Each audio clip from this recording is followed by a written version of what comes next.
Hello everyone, welcome to Market Pulse. എല്ലാവർക്കും എൻ്റെ happy new year.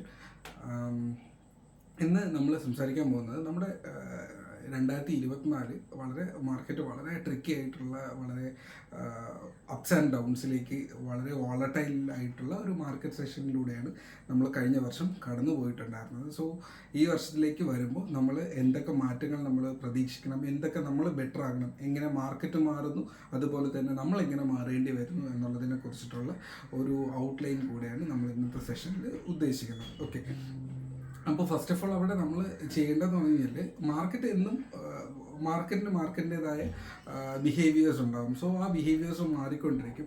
അപ്പോൾ ഓരോ മാർക്കറ്റ് കണ്ടീഷൻസ് വരുമ്പോഴും മാർക്കറ്റിൽ വ്യത്യാസം വന്നുകൊണ്ടിരിക്കും. ആ ഒരു മാർക്കറ്റിനെ നമ്മൾ ഉൾക്കൊള്ളുക എന്നുള്ളതാണ് അതിൽ ഏറ്റവും നന്നായിട്ട് നമ്മൾ ഡിസിഷൻ എടുക്കുന്ന ഒരു വ്യക്തി അതിൽ സക്സസ്ഫുൾ ആയിട്ടുള്ള ഒരു വ്യക്തിയായിട്ട് മാറുകയും ആ ഒരു സിസ്റ്റത്തിനോട് അഡാപ്റ്റ് ചെയ്യാൻ താല്പര്യപ്പെടാത്ത ഒരു വ്യക്തി, ഇല്ലെങ്കിൽ ആ സിസ്റ്റത്തിലും അഡമൻ്റായിട്ട് തന്നെ നിൽക്കുന്ന ഒരു വ്യക്തി അവിടെ ലൂസ് ചെയ്യാനുള്ള പ്രോബബിലിറ്റി കൂടുതലായിരിക്കുകയും ചെയ്യും. ഓക്കെ, അപ്പോൾ ഇതാണ് ആദ്യത്തെ ഒരു സംഭവം പറയാനുള്ളത്. അഡാപ്റ്റബിലിറ്റി എന്നുള്ളത് വളരെ ഇമ്പോർട്ടൻ്റ് ആണ്. മാർക്കറ്റിൻ്റെതായ രീതിക്ക് ബിഹേവ് ചെയ്തുകൊണ്ടിരിക്കും. സോ നമ്മൾ അവിടെ നമ്മുടേതായ ഒരു ലോജിക്കൽ തിങ്ക് ചെയ്യുക, വളരെ സേഫായിട്ട് നമ്മൾ അവിടെ ബിഹേവ് ചെയ്യുക എന്നുള്ളതാണ് നല്ലൊരു സക്സസ്ഫുൾ ട്രേഡർ ആകാനുള്ള ഏറ്റവും വലിയ കീ പോയിന്റ് എന്ന് പറയുന്നത്. അപ്പോൾ അടുത്തതിന് ഫ്രണ്ടിലേക്ക് പോകുമ്പോൾ പറയാനുള്ളതെന്ന് പറഞ്ഞാൽ, മാർക്കറ്റിൽ നമ്മൾ ബെറ്റർ ആകണം എന്നുണ്ടെങ്കിൽ നമ്മൾ ചെയ്യേണ്ട കുറച്ച് കാര്യങ്ങൾ എന്ന് പറയുന്നത്, ഏറ്റവും ഇമ്പോർട്ടൻ്റ് ആയിട്ടുള്ള കാര്യങ്ങൾ മാത്രമേ ഞാൻ ഫോക്കസ് ചെയ്യുന്നുള്ളൂ. ഒന്ന് എന്ന് പറയുന്നത്, സ്റ്റോക്ക് മാർക്കറ്റിൽ ഒരിക്കലും നമ്മൾ ഒരു ഈഗോയോടെ നമുക്ക് ബിഹേവ് ചെയ്യാൻ പറ്റത്തില്ല. ഇപ്പോൾ നമ്മളൊരു ട്രേഡ് എടുക്കുകയാണ്, അതിപ്പോൾ ഒരു സ്റ്റോക്കിലായിരിക്കും, ഒരു ഇക്വിറ്റിയിലായിരിക്കാം, ഇല്ലെങ്കിൽ ഒരു ഓപ്ഷനിലായിരിക്കാം. നമ്മളൊരു ട്രേഡ് എടുത്തു കഴിഞ്ഞാൽ ആ ട്രേഡ് വിൻ ചെയ്യാനും ലൂസ് ചെയ്യാനുള്ള പ്രോബിലിറ്റി ഉണ്ട്. സോ വിൻ ചെയ്താലും അക്സെപ്റ്റ് ചെയ്യുക, ലൂസ് ചെയ്താലും അക്സെപ്റ്റ് ചെയ്യുക എന്നുള്ളതാണ്. അവിടെ ഈഗോ ഓർ ഇമോഷൻ വർക്ക് ചെയ്ത് കഴിഞ്ഞാൽ ഇപ്പോഴത്തെ വോളറ്റൈൽ മാർക്കറ്റിനുള്ളിൽ നമ്മുടെ ക്യാപിറ്റലിൻ്റെ മേലിൽ ഹയർ റിസ്ക് ഉണ്ടാവാനുള്ള സാധ്യത കൂടുതലാണ്. അതായത് നമുക്കിപ്പോൾ ലാഭം കിട്ടിയാലും നമ്മൾ ആ ലാഭത്തിനെ അക്സെപ്റ്റ് ചെയ്യുക, നഷ്ടം വന്നാലും അതിന് അപ്പോൾ തന്നെ നമ്മൾ അക്സെപ്റ്റ് ചെയ്യുക. അല്ലാണ്ട് ആ നഷ്ടത്തിനെ നമ്മൾ ക്യാരി ഫോർവേഡ് ചെയ്ത് കൊണ്ടുപോയി കഴിഞ്ഞാൽ മാർക്കറ്റ്, നമ്മളിപ്പോൾ കാണാറുണ്ട്, ബാങ്ക് നിഫ്റ്റി ആണെങ്കിലും നിഫ്റ്റി ആണെങ്കിലും പെട്ടെന്നൊരു 10, 200, 300, 400 പോയിന്റിൻ്റെയൊക്കെ movements within short span of ടൈമിനകത്ത് തന്നെ മാർക്കറ്റ് മൂവ് ചെയ്യാറുണ്ട്. ഈ ഒരു മാർക്കറ്റിലെ മൂവ്മെൻറ്റ് ഈഗോ വച്ചിരിക്കുന്ന ഒരു ട്രേഡറിൻ്റെ ക്യാപിറ്റലിലെ 50% വൈപ്പ് ഔട്ട് ചെയ്യുന്നത് കാണാറുണ്ട്. സോ ഒരു ട്രേഡിനുള്ളിൽ നമ്മൾ ചെയ്യേണ്ട കുറച്ച് ഡൂസ് ആൻഡ് ഡോൺസ് ഉണ്ട്. അപ്പോൾ ഡോൺസിൽ ഏറ്റവും കൂടുതൽ ഫോക്കസ് ചെയ്യുക. വോളറ്റൈലിറ്റിയിൽ, മാർക്കറ്റിലെ വോളറ്റൈലിറ്റിയെ നമ്മൾ ഫേസ് ചെയ്യുക എന്നുള്ളതാണ്. മാർക്കറ്റ് എക്സ്ട്രീംലി വോളറ്റൈലാണ്. Nowadays market is not for beginners. Completely നല്ല ക്വാളിറ്റി ഉള്ള പ്രസൻസ് ഓഫ് മൈൻഡ് ഉള്ള ആൾക്കാർക്കാണ് ഏറ്റവും കൂടുതൽ വിന്നിങ് പ്രോബിലിറ്റി അവിടെ കാണിക്കുന്നത്. മാർക്കറ്റ് വീക്കർ ഹാൻഡ്സ് ഇല്ലെങ്കിൽ ബിഗിനേഴ്സിന് മാർക്കറ്റ് അത്ര സപ്പോർട്ടീവായിട്ട് വരുന്നതായിട്ട് കാണുന്നില്ല.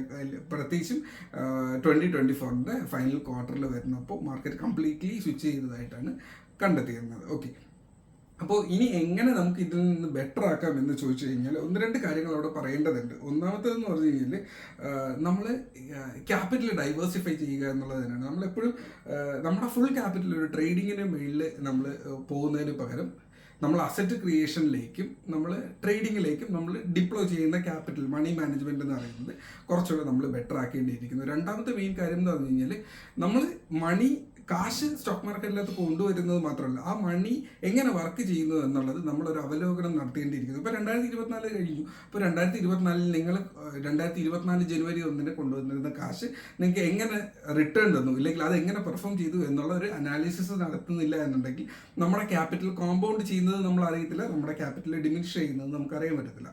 സോ അതിൽ ഒരു അവലോകനം ചെയ്യുക. അതുപോലെ തന്നെ 2025 സ്റ്റാർട്ട് ചെയ്യുമ്പോൾ ഇപ്പോൾ ഞാൻ പേഴ്സണലി ചെയ്തിരിക്കുക, ആദ്യം എൻ്റെ ഫണ്ട് എങ്ങനെയുണ്ട്, ആ ഫണ്ട് ലാസ്റ്റ് ഇയറിൽ എങ്ങനെ പെർഫോം ചെയ്തു, ലാസ്റ്റ് മന്തിൽ എങ്ങനെ പെർഫോം ചെയ്തു, ലാസ്റ്റ് ക്വാർട്ടറിൽ എങ്ങനെ പെർഫോം ചെയ്തു, അതുപോലെ വരുന്ന വർഷങ്ങളിൽ എങ്ങനെ അത് പെർഫോം ചെയ്യണം, ഇല്ലെങ്കിൽ വരുന്ന മാസങ്ങളിൽ വരുന്ന ക്വാർട്ടറിൽ ഞാൻ എങ്ങനെ ട്രേഡ് ചെയ്യണം, ഞാൻ എങ്ങനെ ബിഹേവ് ചെയ്യണം, ഞാൻ എങ്ങനെ പെർഫോം ചെയ്യണം എന്നുള്ളതിനെ കുറിച്ചിട്ടായിരിക്കും അവിടെ ഒരു വ്യക്തമായിട്ടുള്ള പ്ലാനിങ് ഉണ്ടായിട്ടായിരിക്കും ഫ്രണ്ടിലേക്ക് പോകുക. സോ ക്യാപിറ്റലുള്ള എല്ലാവർക്കും ട്രേഡർ ആകാം, പക്ഷേ പ്ലാനിങ് ഉള്ള ഒരു ട്രേഡർ മാത്രമേ അവിടെ സക്സസ്ഫുള്ളി ട്രേഡറായിട്ട് മാറുന്നുള്ളൂ. ഓക്കെ, അപ്പോൾ ഇതാണ് ഇതിൻ്റെ ബേസിക് ആയിട്ടുള്ള ഒരു കോൺസെപ്റ്റ് എന്ന് പറയുന്നത്. സോ ഒന്ന് ഡൈവേഴ്സിഫൈ ദി ക്യാപിറ്റൽ, സെക്കൻഡ് മണി മാനേജ്മെന്റിന് വേണ്ടി സമയം കണ്ടെത്തുക എന്നുള്ളതാണ്. ഇപ്പോൾ ഇന്നത്തെ ദിവസം നിങ്ങൾക്ക് നോക്കിയാൽ അറിയാം, 2024 നിങ്ങൾ ട്രേഡ് ചെയ്തതിൻ്റെ ഒരു ബാലൻസ് ഫണ്ട് കാണും. അതിനെ നിങ്ങളൊരു ഹോൾ നമ്പറായിട്ട് മാറ്റി വെച്ചിട്ട് അതിൽ നിന്ന് ഇനി അടുത്തൊരു ഫർദർ പ്ലാനിലേക്ക് മുന്നിലേക്ക് പോവുക. ഞാൻ പേഴ്സണലി ചെയ്യുന്ന ഒരു ട്രിക്കാണ് ഞാനിവിടെ പറഞ്ഞു തന്നത്.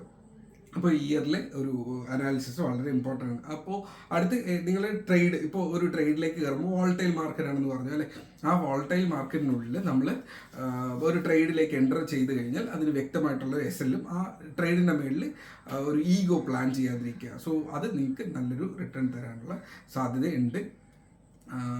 സോ ഇതാണ് മാർക്കറ്റിൽ നമ്മൾ ഇപ്പോഴത്തെ ഒരു വോൾട്ടൈൽ സെഷനകത്ത് നമ്മൾ ഏറ്റവും കൂടുതൽ ഫോക്കസ് ചെയ്യേണ്ട 1-2 പോയിന്റ് എന്ന് പറയുന്നത്. ഒരുപാട് കാര്യങ്ങളുണ്ട്, നമ്മുടെ ഗ്രൂപ്പിനുള്ള ഒരുപാട് ചർച്ച ചെയ്തതാണ്. എങ്ങനെ നമ്മളൊരു ഫുൾ ടൈം ട്രേഡർ ആകണം, ഇല്ലെങ്കിൽ ഒരു ഫുൾ ടൈം ട്രേഡർ ആകാനുള്ള ക്വാളിറ്റീസ് എന്താണ്, അതിനെക്കുറിച്ചൊക്കെ നമ്മൾ ഒരുപാട് സംസാരിച്ചിട്ടുണ്ട്. അതിൻ്റെ ഒരു തുടർച്ചയായിട്ട് വേണമെങ്കിൽ പറയാം, ഇല്ലെങ്കിൽ അതിൻ്റെ ഒരു ചെറിയൊരു സ്ക്രാച്ച് മാത്രമേ ഞാനിവിടെ പറഞ്ഞിട്ടുള്ളൂ. സോ നമ്മുടെ യൂട്യൂബ് വീഡിയോസിനുള്ളിൽ നോക്കിയാൽ, ഇല്ലെങ്കിൽ ഞാൻ ഡിസ്ക്രിപ്ഷനിൽ പിൻ ചെയ്തിരിക്കാം, അതിൻ്റെ വീഡിയോസ് നമുക്ക് താഴെ ഞാൻ പിൻ ചെയ്തിട്ടുണ്ടാവും. ഓക്കെ, അപ്പോൾ ഇതാണ് നമ്മൾ എടുക്കേണ്ട അടുത്ത ഫ്യൂച്ചറിലേക്ക് ഉള്ള പ്ലാൻസ് എന്ന് പറയുന്നത്. അടുത്ത് നമ്മുടെ 2025 മാർക്കറ്റ് എങ്ങനെ ഉണ്ടാകും എന്നുള്ള ഒരു സിറ്റുവേഷനിലേക്ക് നമ്മൾ നോക്കിയാൽ, അവിടെ ഏറ്റവും ഇമ്പോർട്ടൻ്റ്ലി ചർച്ച ചെയ്യപ്പെട്ട ഒരു 3-4 പോയിന്റ്സ് ഉണ്ട്. ഒന്ന്, ഡൊണാൾഡ് ട്രംപിൻ്റെ US പ്രസിഡന്റ് ആയിട്ടുള്ള ഒരു വരവ് എന്ന് പറയുന്നത് മാർക്കറ്റിൽ വളരെ പോസിറ്റീവായിട്ട് സ്വാധീനിക്കാനുള്ള ഘട്ടമുണ്ട്. എന്നാൽ ഇന്ത്യൻ മാർക്കറ്റ് കുറച്ചുകൂടെ ഡിഫറെൻ്റ് ആണ്. ഇന്ത്യൻ മാർക്കറ്റിനുള്ളിൽ FIs അവരുടെ പൊസിഷൻസ് ട്രിം ചെയ്തുകൊണ്ടിരിക്കുന്നത്, ആക്ച്വലി ട്രിം ചെയ്യുന്നതല്ല, അവർ റീ അലോക്കേറ്റ് ചെയ്തുകൊണ്ടിരിക്കുന്നുണ്ട്. മാർക്കറ്റ് കംപ്ലീറ്റ് പടർന്നിരുന്ന FIയുടെ ക്യാപിറ്റലിൽ കുറച്ച് സ്റ്റോക്കുകളിലേക്ക് അത് മാറുന്നതായിട്ട് കാണുന്നുണ്ട്. പ്രത്യേകിച്ച് ലാർജ് ക്യാപ്പ്, അല്ലെങ്കിൽ നിഫ്റ്റി ഫസ്റ്റ് 50 അല്ലെങ്കിൽ നെക്സ്റ്റ് 50ലേക്ക് കൂടെ അത് ഡൈവേഴ്സിഫൈ ചെയ്യുന്നു. ആക്ച്വലി അത് ഡൈവേഴ്സിഫൈ എന്ന് പറയുന്നതല്ല, അത് ആക്ച്വലി കോൺട്രാക്ട് ചെയ്യുന്നതാണ്. കുറച്ച് നല്ല സ്റ്റോക്കുകളിലേക്ക് അവർ കോൺട്രാക്ട് ചെയ്യുന്നുണ്ട്, അവരുടെ പൊസിഷൻ റീ അലോക്കേഷൻ നടക്കുന്നുണ്ട്. അപ്പോൾ ആ അലോക്കേഷൻ നമ്മൾ ഫോക്കസ് ചെയ്യേണ്ടത് അത്യാവശ്യം ആണ്. അപ്പോൾ FIസിൻ്റെ പൊസിഷൻസ്, ഡൊണാൾഡ് ട്രംപിൻ്റെ വരവ് എന്ന് പറയുന്നത് അവിടെ ഏറ്റവും ഇമ്പോർട്ടൻ്റ് ആയിട്ട് 1-2 കാര്യങ്ങൾ. ഏറ്റവും ഇമ്പോർട്ടൻ്റ് എന്ന് പറയുന്നത് ഇസ്രായേലിൻ്റെ ആ ഒരു കോൺഫ്ലിക്റ്റ് എന്ന് പറയുന്നത്, അതൊരു യുദ്ധമായിട്ട് നടക്കുന്നില്ല എന്നുണ്ടെങ്കിലും അതൊരു യുദ്ധം ആയിട്ട് തന്നെയാണ് യഥാർത്ഥത്തിൽ അവിടെ ഉള്ളത്. അതിൻ്റെ ഒരു ബിഹേവിയർ അങ്ങനെയാണ്, അത് പറയുന്നത് അങ്ങനെയല്ല എന്നുണ്ടെങ്കിലും അതൊരു അറ്റാക്കായിട്ട് പറയുന്നുണ്ടെങ്കിൽ അതൊരു യുദ്ധത്തിൻ്റെ പ്രതീതിയാണ് അവിടെ ക്രിയേറ്റ് ചെയ്യുന്നത്. അത് കാരണം ക്രൂഡ് ഓയിലിൻ്റെ ആണെങ്കിലും നാച്ചുറൽ ഗ്യാസൊക്കെ 2 ദിവസത്തിന് മുമ്പ് 13% നാച്ചുറൽ ഗ്യാസ് കയറുന്ന കണ്ടു. മുന്നേ 400-ന് മേളിൽ ട്രേഡ് ചെയ്തുകൊണ്ടിരുന്ന നാച്ചുറൽ ഗ്യാസ് 200 റേഞ്ചിലേക്ക് ഇടിയുന്നത് കണ്ടിട്ടുണ്ടായിരുന്നു. തിരിച്ചിപ്പോൾ അതുപോലെ തിരിച്ച് 330, 350ലേക്ക് അത് തിരിച്ചു വരുന്നത് കാണുന്നുണ്ട്. സോ അവിടെ ഒരു മിഡിൽ ഈസ്റ്റിലുണ്ടാകുന്ന ഒരു ടെൻഷൻ ഒക്കെ അവിടെ റിഫ്ലക്റ്റ് ചെയ്യുന്നുണ്ട്. നമ്മൾ ശ്രദ്ധിക്കുന്നില്ല എന്നുണ്ടെങ്കിലും അതവിടെ റിഫ്ലക്റ്റ് ചെയ്യുന്നതായിട്ട് കാണുന്നുണ്ട്. സോ ഇസ്രായേലിൻ്റെ സിറ്റുവേഷൻസ്, അതുപോലെ യുക്രൈൻ റഷ്യ ഇഷ്യൂസ് അവിടെ മാർക്കറ്റിനെ നെഗറ്റീവിലായിട്ട് ചെറുതായിട്ട് ബാധിക്കുന്നുണ്ട്. സോ US മാർക്കറ്റിൽ അത് അഫക്റ്റ് ചെയ്യുന്നുണ്ടെങ്കിൽ അത് ഇന്ത്യൻ മാർക്കറ്റിൽ പ്രതീക്ഷിക്കാം. ബിക്കോസ് നമ്മൾ ഓൾറെഡി ചെറിയൊരു വീക്ക്നെസ്, ഇല്ലെങ്കിൽ നമ്മൾ കൺസോൾട്ടേഷൻ മാർക്കറ്റിലേക്ക് പോകണം. എന്തുകൊണ്ടായിരിക്കും? നമ്മുടെ ഇലക്ഷൻസ് എല്ലാം കഴിഞ്ഞു, പ്രത്യേകിച്ച് നമ്മുടെ മാർക്കറ്റിനെ സ്വാധീനിക്കേണ്ട ഒരു കാര്യങ്ങളും ഇന്ത്യൻ ഗവൺമെൻറ് ഇപ്പോൾ പുറത്തു വിടേണ്ട കാര്യം ഇല്ല. ഇപ്പോൾ അടുത്തൊരു ബഡ്ജറ്റ് വരുന്നെങ്കിലോ, അടുത്തൊരു ബഡ്ജറ്റ് വരുന്നുണ്ട്, ആ ബഡ്ജറ്റിൽ പ്രത്യേകിച്ചൊന്നും പറയേണ്ട ആവശ്യമുണ്ടെന്ന് തോന്നുന്നില്ല. ബിക്കോസ് ഒരു നല്ലൊരു ഇലക്ഷൻ ഫ്രണ്ടിലേക്ക് വരുന്നില്ല. സോ അടുത്തൊരു 3 ഇയേഴ്സിലത്തേക്ക് നമ്മുടെ യൂണിയൻ ഗവൺമെൻറ് എന്ന് പറയുന്നത് വളരെ സ്റ്റേബിൾ ആയിട്ട് പോകാനുള്ള ഒരു പ്രോബബിലിറ്റി ഉണ്ട്.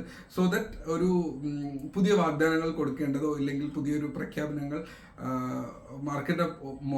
മാർക്കറ്റിനൊരു പുതിയൊരു ഉണർവ് ഏകുന്ന ഒരു എന്താ പറയുക, പുതിയൊരു ഉണർവ് ഏകുന്ന കുറേ പ്രഖ്യാപനങ്ങൾ വരേണ്ട ഒരു സിറ്റുവേഷൻ അവിടെ കാണുന്നില്ല. സോ അതുകൊണ്ട് തന്നെ മാർക്കറ്റിനകത്ത് ഒരു ബഡ്ജറ്റിൻ്റെ കാരണമുള്ളൊരു വലിയൊരു കുതിച്ചുചാട്ടം അവിടെ കാണുമോ എന്നുള്ളത് സംശയമുണ്ട്. ചിലപ്പോൾ ഒരു ചെറിയൊരു കറക്ഷൻ ചിലപ്പോൾ വന്നേക്കാം. ബഡ്ജറ്റാണ്, നമുക്ക് അത് ആ ഒരു ഘട്ടത്തിലേക്ക് എത്തുമ്പോൾ നമുക്ക് അതിനെക്കുറിച്ച് കൂടുതൽ അവലോകനങ്ങളിലേക്ക് വരാം. അപ്പോൾ ഇതിൻ്റെ സെക്ടർ വൈസിൽ നമ്മൾ പോവുകയാണെന്നുണ്ടെങ്കിൽ, അപ്പോൾ അടുത്ത 1-2 കാര്യങ്ങൾ എന്ന് പറയുന്നത്, ഒന്ന് GDP ഡേറ്റ അവിടെ ഇമ്പോർട്ടൻ്റ് ആണ്. നമ്മൾ ഈ 2025 വരുമ്പോൾ എന്തൊക്കെ ശ്രദ്ധിക്കണം എന്ന് ചോദിച്ചു കഴിഞ്ഞാൽ GDP ഡേറ്റ, ഇൻഫ്ലേഷൻ ഡേറ്റ അവിടെ ഇമ്പോർട്ടൻ്റ് ആയിട്ടുള്ള ഒരു സംഭവമാണ്. അതുപോലെ US ഫെഡ് റേറ്റ് കട്ട്സ് എന്നുള്ളത് നമ്മുടെ ട്രേഡിങ്ങിനെ ഇല്ലെങ്കിൽ ഇൻവെസ്റ്റ്മെൻറ്റിനെ സ്വാധീനിക്കാനുള്ള കാര്യങ്ങളാണ്. അടുത്ത ബഡ്ജറ്റിൽ ഞാൻ ഈ പറഞ്ഞതുപോലെ വലിയ ഒരു ഡേറ്റാസ് അവിടെ വരാനുള്ള ഒരു സാധ്യത കുറവുണ്ട്. അപ്പോൾ ലാർജ് ക്യാപ്പിലെ സ്റ്റോക്സിൻ്റെ ഉള്ളിൽ ഒരു ലീനിയർ ആയിട്ടുള്ള ഒരു സ്ലോ ആയിട്ടുള്ള ഒരു പേസ് മൊമെൻറ്റ് അവിടെ ഉണ്ടാകും എന്നുള്ളതേ അവിടെ ഫീൽ ചെയ്യുന്നുള്ളൂ. ചില സ്റ്റോക്സിലൊക്കെ വളരെ ഭീകരമായിട്ടുള്ള റിട്ടേൺസ് കഴിഞ്ഞ ബഡ്ജറ്റിലൊക്കെ നിങ്ങൾക്ക് കണ്ടാൽ അറിയാം. നമ്മുടെ എന്താണ് ഡിഫൻസ് സെക്ടർ, എനർജി സെക്ടറിലൊക്കെ സോളിഡ് ആയിട്ടുള്ള ബൂം അവിടെ കണ്ടിട്ടുണ്ടായിരുന്നു. ഇപ്രാവശ്യം അതിന് പകരം അഗ്രികൾച്ചർ സെക്ടറിൽ ഇല്ലെങ്കിൽ ട്രാക്ടർ ബിസിനസ് അങ്ങനത്തെ കുറച്ച് സംഭവങ്ങളിലേക്ക് അത് ചിലപ്പോൾ റീഫോക്കസ് ചെയ്യാനുള്ള സാധ്യതയുണ്ട്. ആ സെക്ടറിനെ കംപ്ലീറ്റ്ലി അവോയ്ഡ് ചെയ്യുന്നു എന്നുള്ളതല്ല, പക്ഷെ അത്രയും ഒരു ഇമ്പോർട്ടൻസ് കൊടുക്കുന്നതിന് പകരം റെയിൽവേ സെക്ടറിലും ഈ ഡിഫൻസ് സെക്ടറിലൊക്കെ കഴിഞ്ഞ വർഷം കൊടുത്ത പ്രാധാന്യം ചിലപ്പോൾ കിട്ടിയെന്ന് വരത്തില്ല. പക്ഷെ എന്നാലും ഉണ്ടാവും, ആ ഒരു സിറ്റുവേഷൻ ഉണ്ടാവും. പക്ഷെ ഒരു അഗ്രികൾച്ചറിലും ബാക്കി 1-2 കാര്യങ്ങളിലേക്ക്, സോളാർ എനർജി അതുപോലെ EV സെക്ടറിലേക്കൊക്കെ അതിനൊരു റീഅലോക്കേഷൻ വരാനുള്ള സാധ്യതയുണ്ട്. അപ്പോൾ ഓഫ് ലോഡിങ് ഓഫ് ഷെയർസ് എന്നുള്ളത് നമ്മൾ നോക്കണം. FIs DIs position of load ചെയ്യുന്നത് ശ്രദ്ധിക്കേണ്ടതാണ്. അപ്പോൾ ലാർജ് ക്യാപ്പിലേക്ക് ഒരു ഫോക്കസ് മാറി വരുന്നതായിട്ട് കാണുന്നുണ്ട്. കഴിഞ്ഞ വർഷം mid cap, small cap booming rally കണ്ടു എന്നുണ്ടെങ്കിൽ ഇപ്രാവശ്യം ലാർജ് ക്യാപ്പ് ഉള്ള സാധ്യത അവിടെ തള്ളിക്കളയാനായില്ല. അപ്പോൾ നമ്മൾ നവംബർ ഡിസംബറിലൊക്കെ നമ്മൾ HDFC ബാങ്ക്, ഇൻഫോസിസ് പോലുള്ള നല്ല സ്റ്റോക്ക് ലാർജ് ക്യാപ്പിൽ നമ്മൾ ഇൻവെസ്റ്റ് ചെയ്തിട്ടുണ്ടായിരുന്നു. ആ ഇൻവെസ്റ്റ് ചെയ്തതിന് നല്ല റിട്ടേൺ തന്നിട്ടുണ്ടായിരുന്നു. സ്റ്റിൽ ഇനിയും അത് കയറാനുള്ള സാധ്യതയുണ്ട് എന്ന് തന്നെയാണ് ഞാനിവിടെ പറയുന്നത്. ഇതിനൊരു കണ്ടിന്യൂവേഷൻ ഉണ്ടാവാൻ, ലാർജ് ക്യാപ്പിൽ കണ്ടിന്യൂവേഷൻ ഉണ്ടാവാനുള്ള ഒരു സാധ്യത വീണ്ടും കാണുന്നുണ്ട്. ഇല്ലെങ്കിൽ നിങ്ങൾക്ക് ഇനിയും പല സ്റ്റോക്സും കറക്റ്റ് ചെയ്ത് താഴെ നിൽപ്പുണ്ടായിരുന്നു. അപ്പോൾ അത് ഇനിയും നിങ്ങൾക്ക് മേടിക്കാനുള്ള സമയമുണ്ട്. ഒരു മാസമുണ്ട് ബഡ്ജറ്റിന് വേണ്ടി, ഫെബ്രുവരി 1 വരെ ഇനി ഒരു മാസത്തെ സമയമുണ്ട്. സോ നല്ല സ്റ്റോക്സ് കാണുവാണെങ്കിൽ ഫെയർ വാല്യൂവിലാണ് നിൽക്കുന്നതെങ്കിൽ നിങ്ങൾക്ക് അത് അക്യുമുലേറ്റ് ചെയ്യാവുന്നതാണ്. അപ്പോൾ സെക്ടേഴ്സ് നോക്കിയാൽ എനർജി, സോളാർ റിലേറ്റഡ് ആയിട്ടുള്ള സെക്ടേഴ്സ്, അഗ്രികൾച്ചർ റിലേറ്റഡ് ആയിട്ടുള്ള സെക്ടേഴ്സ്, PSU റിലേറ്റഡ് ആയിട്ടുള്ള സെക്ടേഴ്സിൽ PSUവിൽ കുറച്ചുകൂടെ ലീനിയർ ആയിരിക്കും ഈ ഒരു സെക്ടേഴ്സ് വരാനുള്ള സാധ്യതയുണ്ട്. സോ ഇത്രയൊക്കെയാണ് എനിക്ക് അവിടെ പറയാനുള്ളത്. കുറച്ച് നല്ല തീരുമാനങ്ങൾ എടുക്കേണ്ട സമയമാണ്. മാർക്കറ്റിൽ ഫുൾ ഫണ്ട് വെച്ച് ട്രേഡ് ചെയ്യാൻ പറ്റുന്ന ഒരു മാർക്കറ്റ് അല്ല ഇത്. അപ്പോൾ അതിനനുസരിച്ചിട്ട് നിങ്ങളുടെ ഐഡിയാസ് മാറ്റേണ്ടിയിരിക്കുന്നു. സോ നല്ലൊരു ട്രേഡിംഗ് ഇയർ നിങ്ങൾക്ക് ഏവർക്കും ഞാൻ ആശംസിക്കുകയാണ്. എനിക്ക് വ്യക്തമായ കുറച്ച് പ്ലാനിങ്സ് അവിടെ സെറ്റ് ചെയ്യുന്നുണ്ട്. അടുത്ത 2025 എങ്ങനെ പ്ലാൻ ചെയ്ത് പോകണം എന്നുള്ളത്. നിങ്ങളും അതുപോലെ തന്നെ ഒരു വ്യക്തമായ പ്ലാനിങ്ങിലൂടെ തന്നെ മുന്നോട്ട് പോവുക. പ്ലാനിങ് ഉള്ള ഒരു സെറ്റ് ഓഫ് റൂൾസ് ഉള്ള നല്ല പ്ലാനിങ് ഉള്ള വ്യക്തികൾക്ക് മാത്രമാണ് സക്സസ് ഏറ്റവും കൂടുതൽ ഹിറ്റ് ചെയ്തിട്ടുള്ളത് എന്നുള്ളത് കൂടെ പറയുന്നു. Wishing you A happy new year. Take care.